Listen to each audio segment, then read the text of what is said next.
Bienvenidos al curso de Creando Encuentros Bíblicos en Comunidad. Estamos con el video de la pre-sesión número 4 y estamos con la tarea de invertir el aula, haciendo que el estudiante estudie la teoría antes de la sesión por medio del video y la lectura que se encuentra en el libro de texto.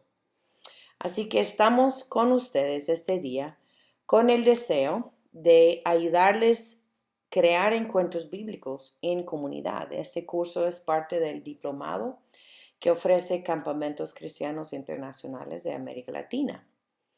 Entonces, estamos en lo que es el paso 4, pero antes del paso 4 tenemos que recordar el paso número 2 en que seleccionamos el pasaje. Seleccionamos el pasaje de Santiago, primer capítulo. La edad de los acampantes son de entre 20 y 60 años, porque es un retiro y una capacitación para maestros de escuela dominical o de escuelas cristianas. Ya son adultos. Con la excepción de algunos, cuentan con ya varios años de experiencia enseñando. Las necesidades especiales y la formación del grupo es que aunque tienen muchos años de experiencia, es más empírico que una fuerte pedagogía en la enseñanza. Entonces hace falta una base bíblica sobre cómo enseñar. Y los maestros van a estar en grupos de 4 personas con un facilitador ya previamente capacitado. Hemos notado como una necesidad en las clases de Biblia es que hay una apatía entre los estudiantes y una desconexión entre lo que la Biblia enseña y lo que se ve en la práctica, en el diario vivir. Parece ser que la Biblia es irrelevante a la mayoría de los alumnos porque no ven la conexión con sus problemas y quehaceres diarios.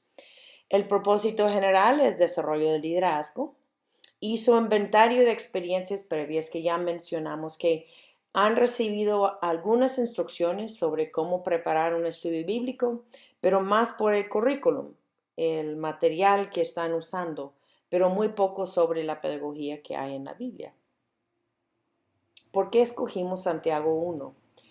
Bueno, fue la epístola escrita por Santiago, el hermano de Jesús, uno de los líderes de la primera iglesia en Jerusalén, probablemente en los años 50. Y en sí la audiencia fue cristianos, judíos, pero ellos estaban dispersos después de la muerte, probablemente de Esteban. Entonces, Santiago enfatiza un cristianismo vital que es caracterizado por buenas obras y una fe que se ve en la práctica. Entonces nosotros queremos mostrarle a los maestros cómo el cristianismo puede ser reflejado hasta en su forma de enseñar. Entonces por eso escogimos el primer capítulo. Esta es la selección del pasaje. El segundo paso en breve es hacer un bosquejo. Hicimos un bosquejo de todo el capítulo 1 y la idea central es que Dios va a verificar la autenticidad de nuestra fe. El primer subpunto es Santiago capítulo 1 del 2 al 11, en que se ve que Dios prueba nuestra fe por medio de pruebas. El segundo subpunto es Santiago 1 del 12 al 18 y es de que Dios no prueba la fe con maldad. Y el tercer subpunto es de la sección del 19 al 27, que Dios prueba la fe por nuestros hechos, no por nuestros conocimientos. Entonces, vamos a hacer una investigación por el propósito de este ejemplo solamente de un versículo, sabiendo que hay diferentes secciones que se podría subdividir, pero vamos con el versículo 22. Empezamos a ver la investigación a fondo del pasaje. Y recuerden que cada uno de ustedes va a estudiar una porción que le toca completando las 12 columnas de la tabla. ¿Recuerden la imagen del recorrido interpretativo? Pues aquí tenemos el lado izquierdo, la época de los tiempos bíblicos.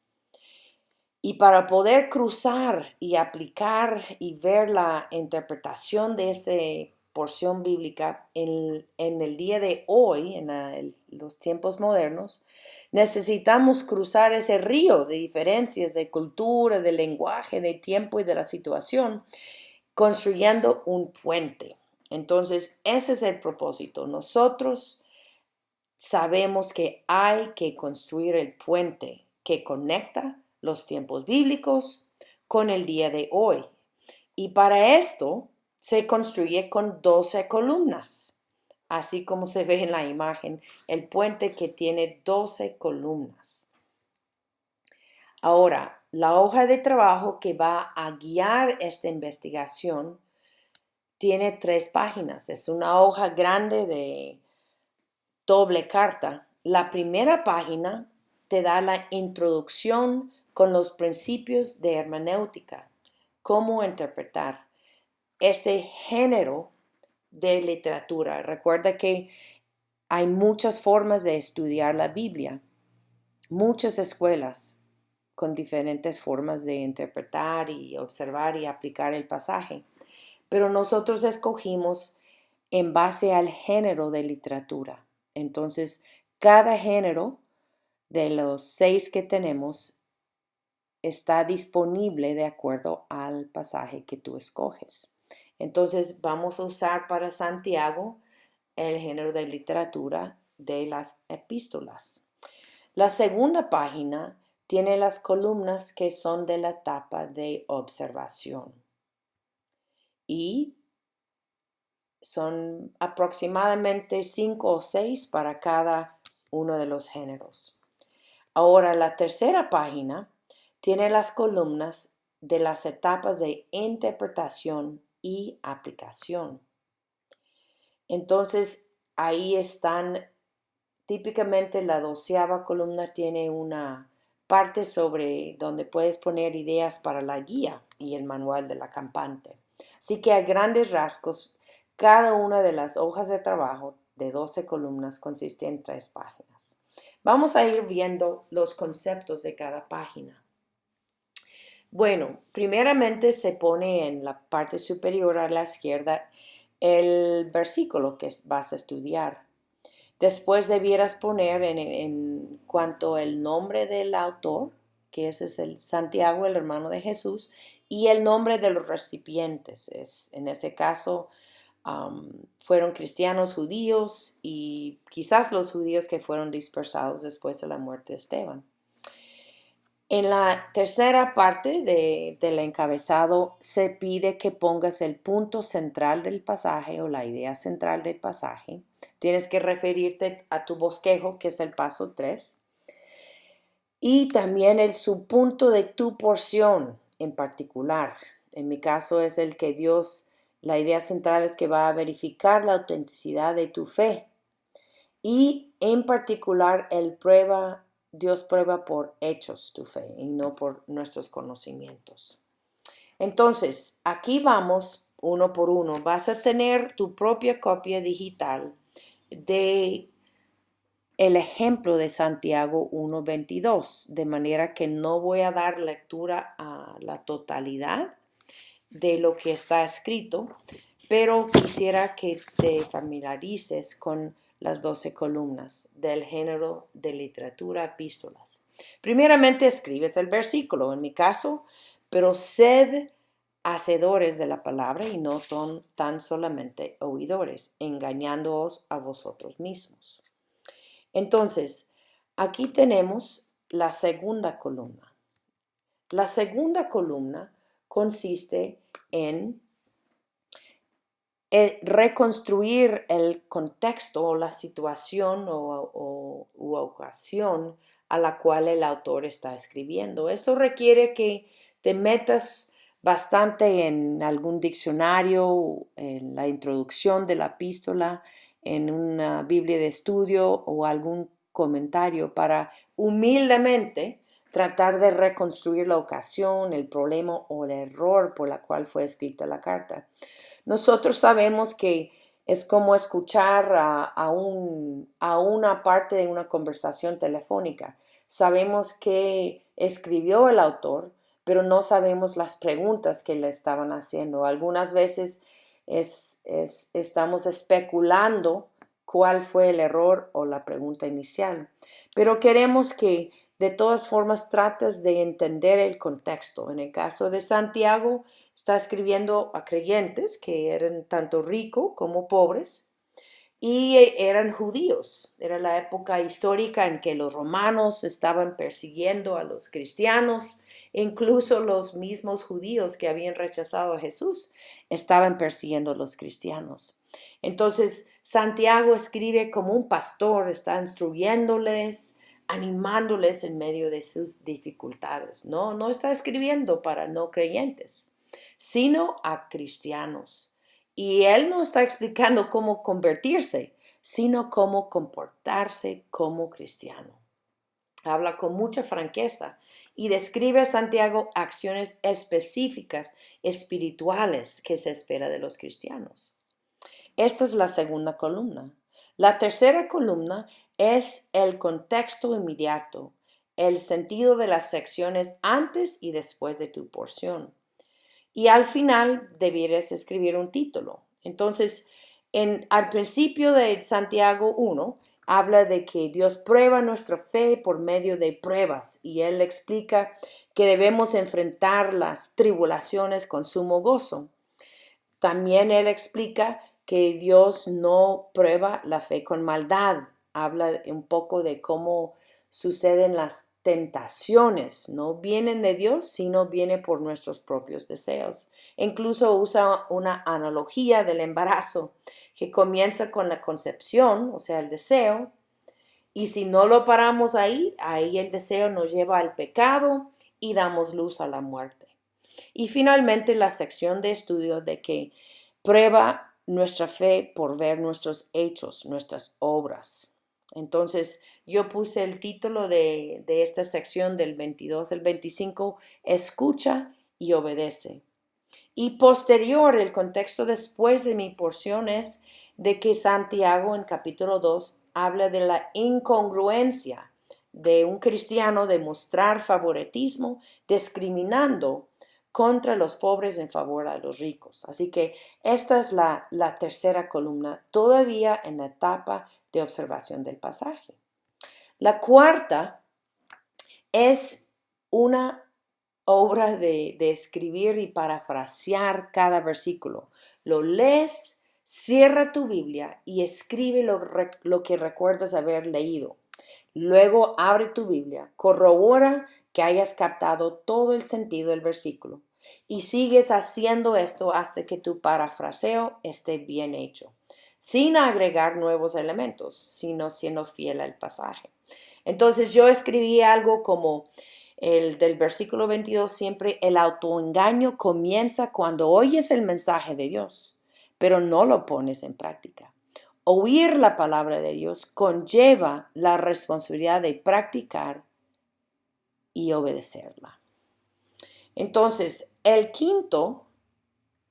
la quinta columna es que anotas las frases o palabras claves y su significado en griego.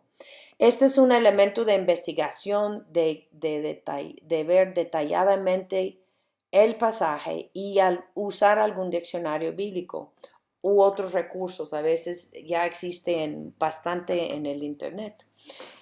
En mi caso, en mi versículo, las palabras claves eran hacedores, oidores y engañarse. Entonces, lo más interesante es, hacedores es un sustantivo y está dirigido a la audiencia de que el Santiago dice mis amados hermanos, que están citados previamente. Y hacer significa producir una cosa, crear, darle el primer ser.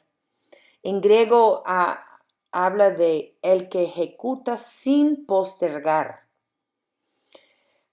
poitis se llama. Y en la palabra oidores es la expresión no tan solamente oidores, y muestra que oír tiene un lugar en el proceso, pero más que oír es hacer. Y oír significa percibir los sonidos, acceder a los ruegos de uno, darse por enterados. Y la última palabra clave es engañarse, que significa hacer creer que es falso, no querer ver la verdad. Y en griego me encanta lo que significa porque dice forjarse ilusiones, que el que se engaña a sí mismo está forjando ilusiones. Finalmente, la etapa de observación consiste en la sexta columna que dice, escribe las percepciones de otras traducciones. Ahora, aquí no te toca escribir el versículo tal cual, como hacer copiar y pegar, sino tienes que discernir cuál es la nueva información que añade y siempre pones en paréntesis la versión consultada. En ese caso, yo consulto una versión popular que dice que hay que hacer lo que el mensaje enseña. O la nueva versión internacional traduce obedecer como poner en práctica o llevarla a la práctica. Y hay una traducción del lenguaje actual, obedezca. Habla de la palabra obedecer el mensaje de Dios. Entonces, esta es la etapa de observar el pasaje, que es mucho trabajo. Esa es la primera etapa que vas a hacer y tienes una semana para hacerlo.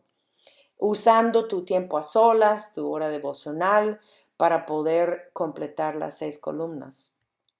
Ya te damos una semana más para que comiences la etapa y termines la etapa de interpretación. En la 7ª columna hablamos de nuevas comprensiones de las referencias cruzadas. Esa es una herramienta muy común de interpretación en la Biblia. Las referencias cruzadas sirven para ampliar tu comprensión y debes escribir lo nuevo que describes, no en sí el versículo. Este paso se lleva a cabo con mucho cuidado y con una disciplina profesional de no sacar los versículos de su contexto.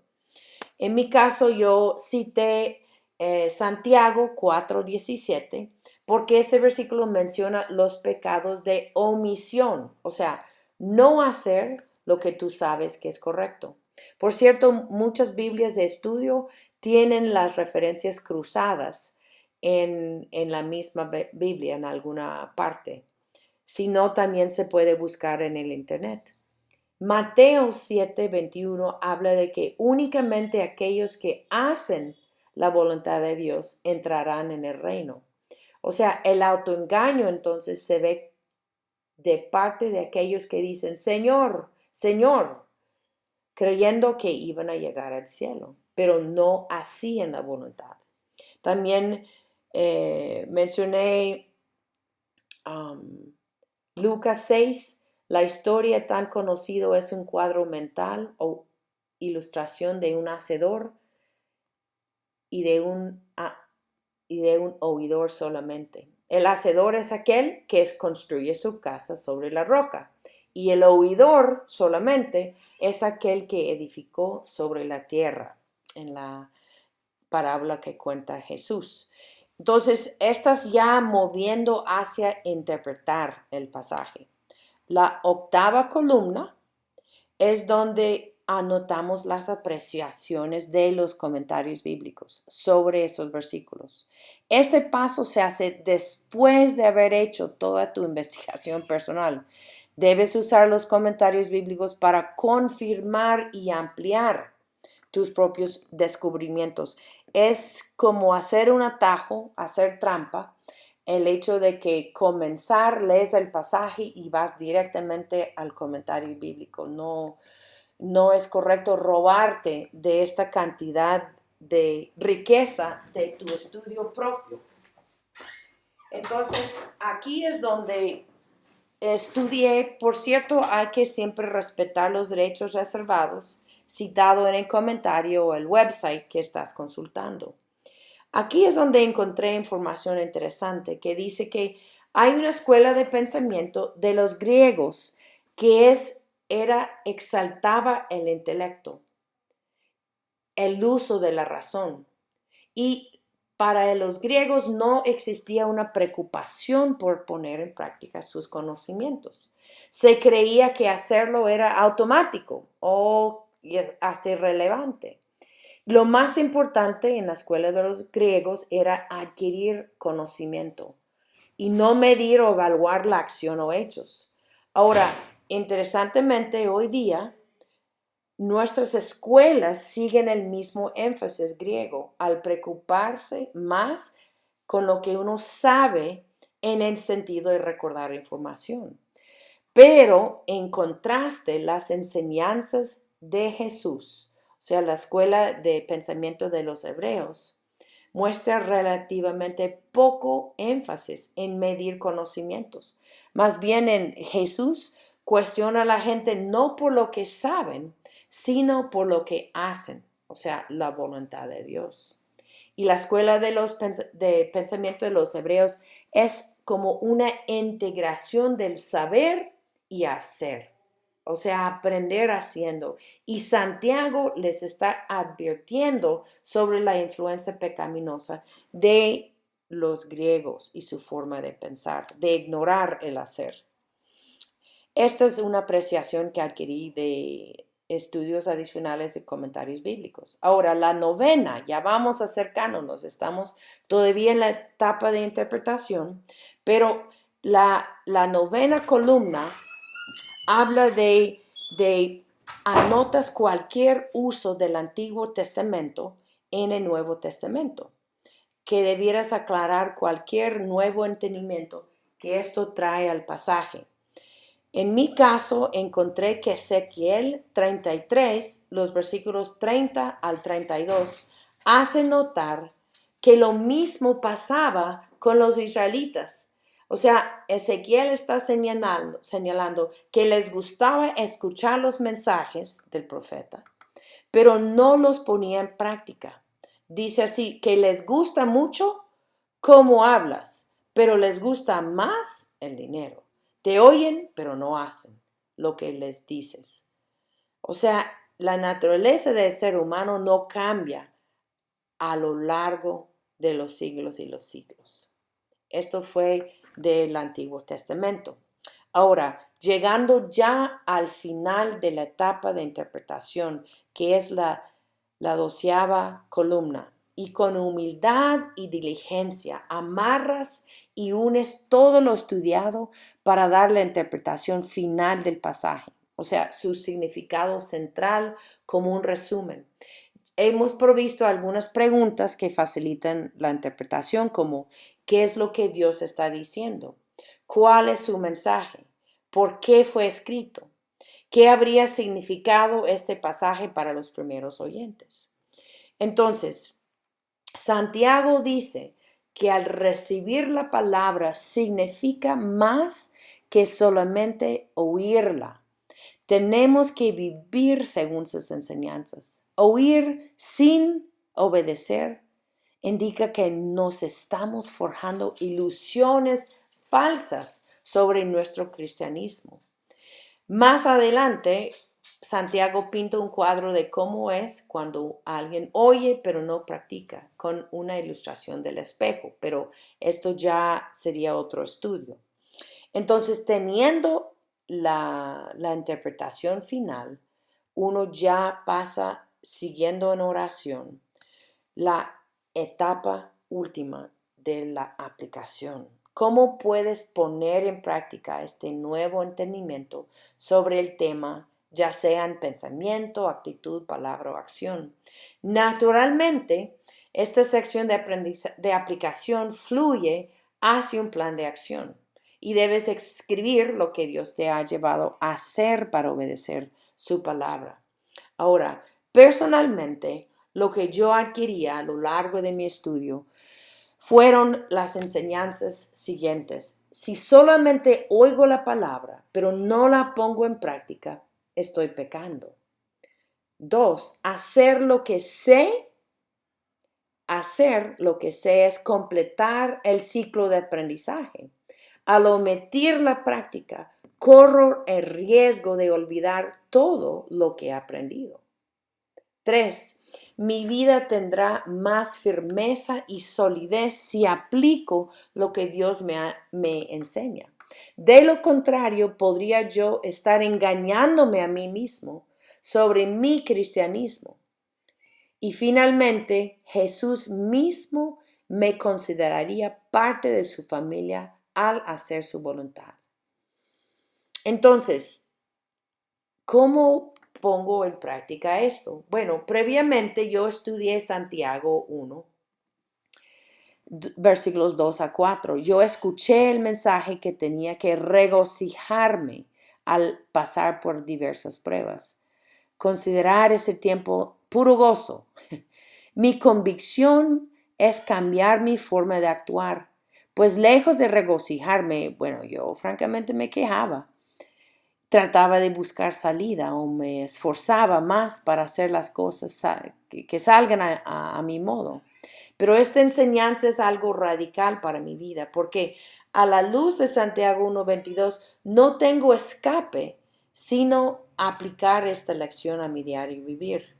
Entonces, hay una cosa como maestro que tiene que ver con la audiencia en nuestros acampantes, que como maestra, ¿cómo aplicaré este versículo en la forma en que enseño? Bueno, lo más poderoso que ha quedado para mí con el pasar de los años desde que estudié este pasaje es que yo no quiero propiciar la mentalidad griega que separa el conocimiento del hacer. No quiero ser partícipe de que mis alumnos crean haber aprendido algo cuando aún no lo han llevado a la práctica. Yo estaría culpable de ayudarles a engañarse, a forjar ilusiones. Entonces, trato de incluir y me pregunto en cada clase cómo puedo incluir en mis clases la oportunidad de hacer y cómo puedo evaluar en base a sus acciones y no solamente sus conocimientos. Entonces, esas son las preguntas claves que yo me hago a la hora de preparar mi clase. Por último, aquí hay una columna donde debes poner cualquier idea o nota o escrito que debes agregar ya posteriormente a la guía para el facilitador o el manual del acampante. Ya llegamos, ya terminamos las 12 columnas. Cambiará tu vida esta escritura si diligentemente usas los pasos incluidos en cada una de las 12 columnas. Buen puente tendrás para tu vida propia y obviamente para la vida de los acampantes que recibirán el beneficio de haber estudiado, haber hecho este puente. Entonces, para cerrar, ¿cómo hay que completar la hoja de trabajo número 4? Que es investigar a fondo el pasaje. Este es el paso número 4. Bueno, ahorita, durante la sesión 4 y la semana después, tu meta es completar todas las columnas de la etapa de observación. Después, durante la sesión 5, ya en clase, mostrarás tu trabajo al resto de la clase para recibir la retroalimentación de todos y tendrás tiempo en clase para continuar trabajando. Durante la semana después de la sesión 5, tu meta es completar todas las columnas de las etapas de interpretación y aplicación.